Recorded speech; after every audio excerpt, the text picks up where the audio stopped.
وكي دايرين ناصر رمق سولونا شي رمق على واش كاين الفرق ما بين سلوقي العربي وسلوقي المهجين. هي كاين الفرق وخاص الصيادة ورما يعرفوا هذا الفرق. السلوقي العربي ماشي بحال سلوقي المهجن بحال الكالكو ولا الكريهون دا ناصر رمق، حيت السلوقي العربي هو سلوقي ديال الصيد 100%، حيت ذكي وكيعرف كيفاش يصيد، واهم حاجه فيه انه كيتاقلم مع اي جو سواء كان الجو بارد ولا حار. وسلوقي العربي كيصبر في السخونيه وكيصيد فيها، اما السلوقي المهجن ما يقدرش يصيد في السخونيه، خاصو ضروري الجو بارد باش تصيد به. وكاينين بعض الصياده كيشريو سلاق المهجنه بحال الكالكو ولا الكريهوند من برا باش يصيدوا بهم، كيجيبوهم كبار، ولا اني ملي كيجيبوهم كيبقاو غا في الدار رابطينهم ولا يديروا بهم المسابقه ديال الجراره، كيصبروا بها ريوسهم حيت ما كيقدروش يصيدوا بهم في الحال سخون.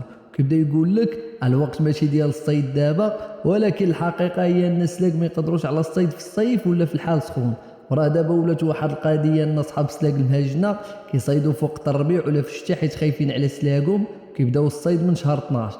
هي يجربوا واحد القضيه، جيب سلوقي عربي كبير عنده عام ونص ولا عامين من بلاد عربيه، وجيب معاه كريهوند من الانجليز ولا كالكو من الصبيون، وديهم يصيدوا في الحال سخون وشوفوا شكون اللي غيليق للصيد. المهم ناصر رمق السلوقي العربي يصيد معاك فين ما ديتيه، هو سلوقي ديال الصيد. وقولوا لنا رايكم في الكومونتير، وتحيه ناصر رمق.